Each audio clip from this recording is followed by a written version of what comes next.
hacen falta organismos que no solamente se concreten en investigar a un grupo, sino a todos los grupos. Oiga, a mí sería muy bueno, pero muy saludable para la comunidad atlanticense que se le dijera qué pasó con el dinero del departamento, porque es que, mire, se anunció invertir plata en la salud, nunca se invirtió.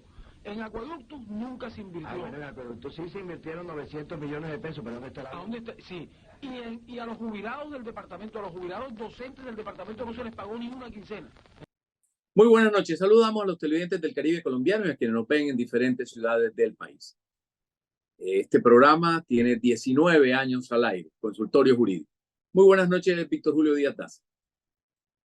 Muy buenas noches, Humberto, y buenas noches, televidentes. Nuestro invitado de hoy es Carlos Lajut Martínez, hijo de Carlos Lajut Catalán, asesinado hace ya muchos años en la ciudad de Barranquilla. Bienvenido a Consultorio Jurídico. Hola, un saludo muy especial para ustedes, muy buenas noches, tanto Humberto para ti como para Víctor y para todos los televidentes. Carlos Lajut Catalán nació en el Carmen de Bolívar y ejerció el periodismo deportivo y de opinión con mucho compromiso y arrojo en Barranquilla. Le preguntamos a su hijo Carlos qué quiere decirle a la justicia por este crimen que ha quedado impune. Bueno, a ver, creo que ha sido una fecha especial, son 3 décadas ya de la muerte de mi papá. Agradecerle a todos por los diferentes homenajes, por los diferentes mensajes que nos han llegado, a mi mamá, a mis hermanos, a mí, por todas esas muestras de cariño, de aprecio, de admiración. Yo le decía a mi esposa que algo bueno, y a mi mamá algo bueno ha tenido que hacer mi papá. De pronto yo estaba muy pequeño y ella me decía, no hizo algo bueno, hizo muchas cosas buenas y se atrevía a hacer cosas que de pronto otros no, sin medir las consecuencias. Y las consecuencias fueron fatídicas. 30 años después, hoy quienes lo lloramos, quienes lo extrañamos, quienes lo sufrimos, somos sus familiares, sus amigos, las personas que pudieron compartir con él y que lo conocieron no solamente en el micrófono, sino más allá de él. Y a todas esas personas, pues agradecerles por recordarlo y por tenerlo ahí. A la sociedad, pues, hermosamente, Barranquilla no creo que haya cambiado mucho en términos de lo que se venía manejando ahora, de lo que se venía manejando antes a lo que se maneja ahora. Y a la justicia nada, creo que a la justicia, si después de 30 años no hicieron nada, el crimen precluyó hace 10 años, nunca hubo verdad, nunca hubo justicia, mucho menos reparación. Entonces, pues, ¿qué te puedo decir? O sea, no hay nada que decirle a ellos porque de verdad nunca se interesaron por llegar hasta el fondo de los hechos y de esta manera, pues, esclarecer lo que podía haber pasado con mi papá. Carlos, ¿cómo influyó positivamente en tu vida la muerte de tu padre, Carlos Lajut Catalán? A ver, creo que nos unió, o sea, nosotros éramos muy unidos. Eh, lo único que nos quedaba era unirnos familiarmente, mi mamá, mis hermanos, todos nosotros. Yo he contado con la fortuna de tener apoyo de, de muchos amigos de mi papá en mi carrera, en mi vida personal, que han estado ahí, que desde pequeños siempre estuvieron como presentes de alguna u otra manera y que nunca se olvidaron, que los unió, que ayudaron a mi mamá en su momento a sacarnos adelante eh, y que, y que, bueno, hoy en día pues nos tienen a todos, eh, por llamarlo de alguna manera, organizados, centrados en nuestros objetivos. 30 años después, pues yo ya tengo 38. Mis hermanos, yo soy el menor de todos mis hermanos, y cada uno pues pudo establecer su vida, eh, todo bien por fuera. Yo soy el único que vivo aquí en Colombia. Creo que a mí en lo personal, sobre todo a mí, me llevó pues a tratar de alguna manera u otra seguir algo del legado de mi papá, estudiar lo mismo, pues porque me gustaba, porque crecí en todo ese ambiente y a fortalecernos, a crecerme un poco más rápido, a tener que madurar un poco más rápido, pero no había de otra. Mi mamá, como nos dijo un día, después de que se tuvo que secar las lágrimas, hay que salir adelante, ya su papá no está, los amó, los quiso y él siempre va a querer verlos muy bien a ustedes. Y aquí, como nos dijo ella, aquí a mí me toca lucharla por ustedes y ustedes que me ayuden a luchar. Y así fue. Carlos, ante la ineficacia de la justicia colombiana para esclarecer este crimen, ¿acudieron ustedes a alguna instancia internacional? Mira, allá fueron, y ustedes lo saben, ya que allá fueron muchas organizaciones, estuvieron presentes, al principio se interesaron y saben que hay organizaciones de periodistas, fundaciones de periodistas, en fin, pero nunca pasó nada, te digo la verdad, nunca pasó nada porque me imagino que a la justicia no le interesaba que pasara nada y cuando aquí a la justicia no le interesa esclarecer, y más 30 años atrás donde no había esta inmediatez de los medios de comunicación, no existían las redes sociales, no existía todo esto, pues las cosas se podían manejar más bajo cuerda, como se dice, ¿ya? Y así se hizo. No respondieron más, nosotros tuvimos muchas amenazas, como te dije, mis hermanos pues también se fueron del país, producto de esto, de otras cosas que sucedieron a lo largo de los años. Entonces, Humberto y Víctor o sea, acudir o no acudir no hacía la diferencia. Igual no se esclareció porque, bueno, como se sabe, habían intereses políticos, económicos, sociales por silenciar la voz de mi papá y eso fue lo que pasó y a nadie le convenía que se supiera para que esa trama y todo lo que había detrás no saliera a la luz pública y se vieran involucradas altas personalidades seguramente de la sociedad colombiana. Bueno, Carlos, pero en esa investigación hubo detenciones, investigaciones, pero al final nadie fue condenado. ¿Qué opinión te merece la justicia de nuestro país? Claro, yo lo recuerdo, yo he podido leer, a ver, uno también cuando sale como con esta vena es acucioso, ya es curioso y uno trata como al fin y al cabo de tener un imaginario y de esclarecer qué pudo haber sucedido en ese tiempo, quiénes podían estar detrás. Pero tú te encuentras, pues a medida que yo fui creciendo, ya no podía hacer más. Era un caso muy atrás, cada vez que se removía venían las amenazas, venían las llamadas, venían los mensajes intimidatorios. Nosotros nunca tuvimos seguridad, nosotros nunca tuvimos protección. Entonces, pues sabía que íbamos a poner en riesgo nuestra vida. Es más, o sea, al principio, pues mi mamá trató de protegernos y de no buscar que estudiáramos lo mismo o que fuéramos a esa línea, pues obviamente con ese miedo, eh, pero, pero yo creo que en la retina de todos, y si tú comienzas a atar cabos, eh, ahí encuentras realmente quiénes podían estar detrás de lo que fue mi papá. Obviamente hacer una acusación, una declaración sin pruebas, a mí me traería consecuencias de pronto jurídicas, revivir momentos que no es, pero todos lo sabemos, es vox populi en Barranquilla, cada vez que se nombra Carlos Lajú Catalán, lo que pasaba en esa época, las denuncias que había hecho, comentarios públicos que hicieron anteriormente, columnas que sacaron previo a su muerte, incitando a cosas, denuncias que iba a hacer. los famosos documentos que le roban en el maletín ese día. Entonces, así no esté un juicio, así no esté un documento como tal, pues la gente sabe, ¿no?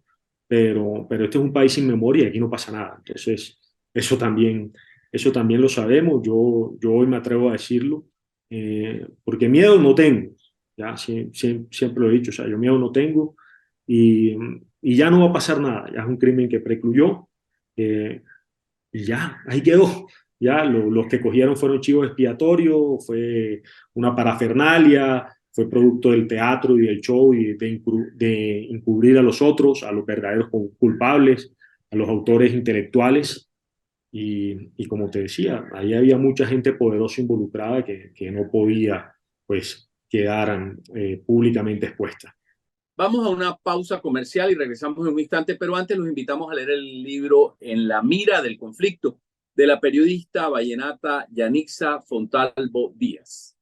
Son reportajes y crónicas de 23 periodistas, camarógrafos y fotógrafos que narran sus vivencias durante el cubrimiento de noticias en medio de la violencia entre 1995 y 2006. El libro fue presentado en la Feria del Libro en Bogotá. Vamos a la pausa y ya regresamos. Proteja tu empresa de riesgos laborales. Díaz Daza y Solano SAS, asesoría jurídica de empresas en asuntos de derecho laboral y de la seguridad social, auditoría laboral, asesoría preventiva, atención de procesos laborales y en negociación colectiva. El manejo preventivo en la parte laboral evita riesgos a tu empresa. Víctor Julio Díaz Daza, gerente general.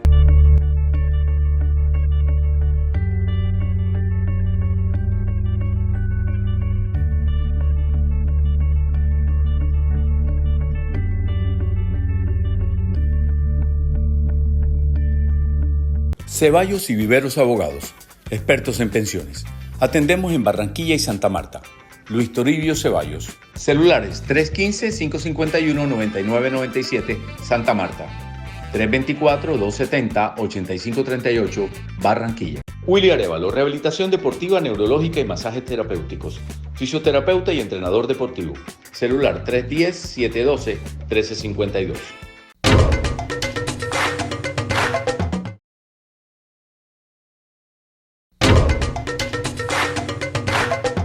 Regresamos al consultorio jurídico.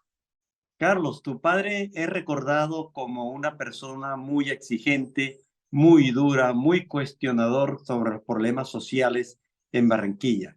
¿Tú cómo lo recuerdas, a pesar que era muy niño cuando lo asesinaron? A ver, yo lo recuerdo muy bien. Tuve la fortuna, pues creo que mi hermano Carlos José fue el que más lo disfrutó porque era el mayor, pero yo tuve la fortuna de compartir los últimos años muy de cerca con mi papá.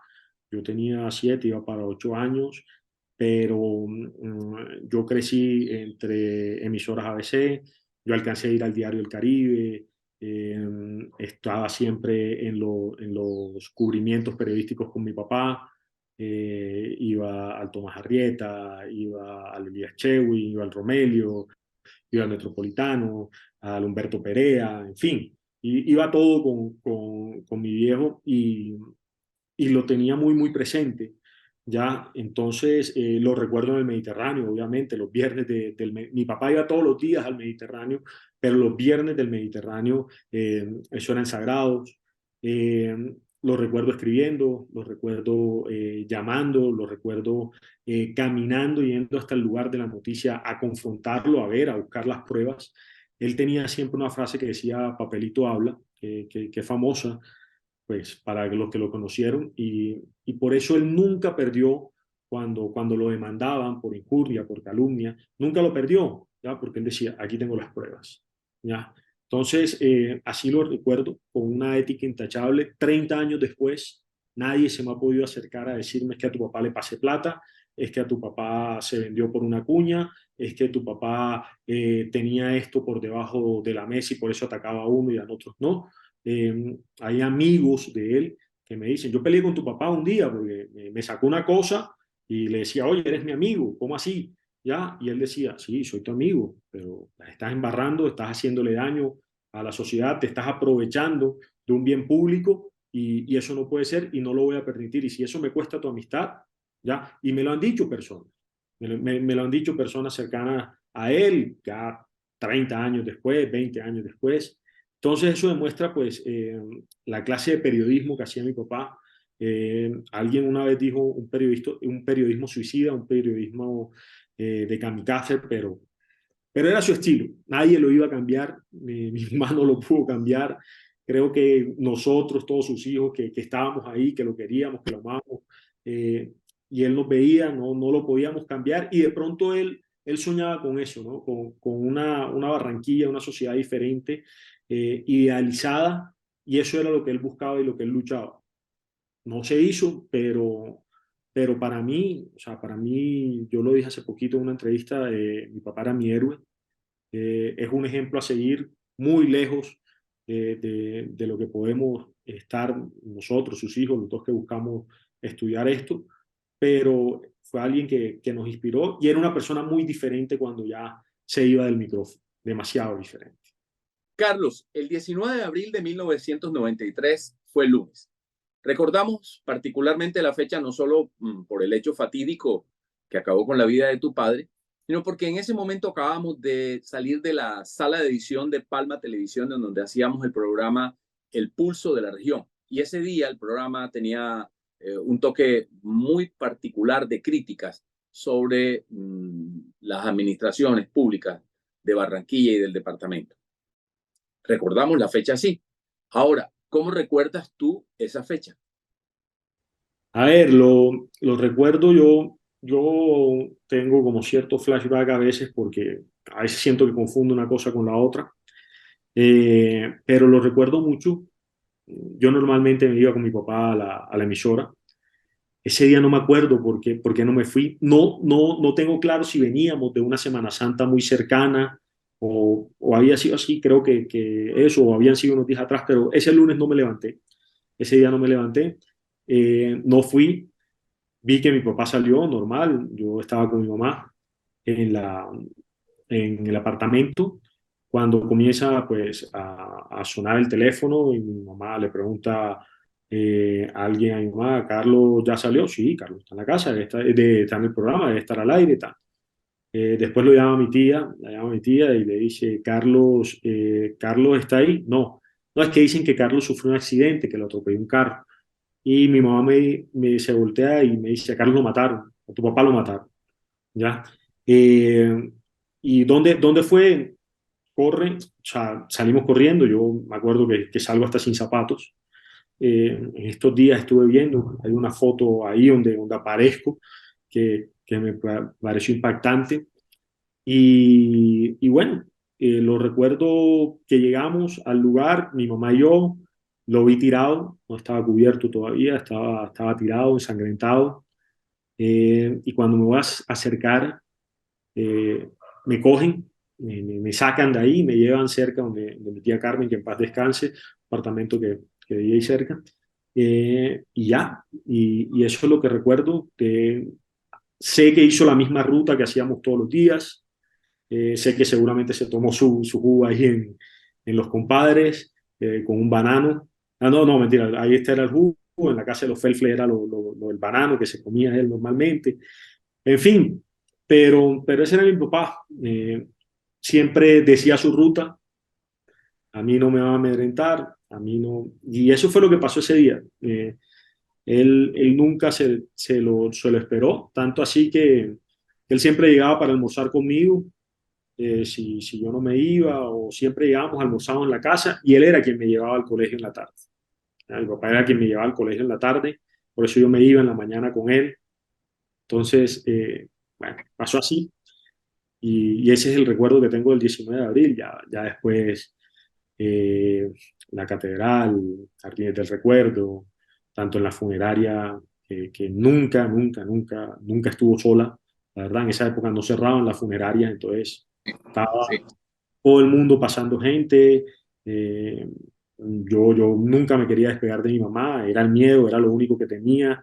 Y ahí estuvimos todo el tiempo, nomás nos fuimos, nos bañamos a la casa, volvimos, después la catedral inmensa, llena de gente, no cabía la gente, después Jardines del Recuerdo, donde no pudimos como tal pues ver a mi papá, enterrarlo porque estaba mucha gente, estaba todo el mundo y pues todo el mundo quería verlo. pero lo llevaron a hombro desde allá hasta Jardines de Recuerdo. O sea, un homenaje que me pareció impresionante. Ese día lo recuerdo. Son como 10 kilómetros, ¿no? O probablemente más, ¿no? A pie. No está más a pie, o sea, es impresionante, o sea, es impresionante lo que es ese trayecto y la gente dijo, no, lo llevamos a hombro, nadie se cansó, habían pancartas, manifestaciones, gritos, en fin, todo. Y bueno, eso es, lo recuerdo, yo creo que la gente que quería a mi papá se lo demostró hasta el último momento, lo respaldó hasta el último momento y ese fue como ese homenaje masivo que pudo tener ese 20 de abril cuando lo enterraron. Vamos a unos mensajes comerciales, pero antes invitamos a nuestros televidentes a leer el libro Golpe al Macho del periodista William Ahumada, que habla sobre la vida nocturna en Barranquilla, sexo y muchas otras cosas.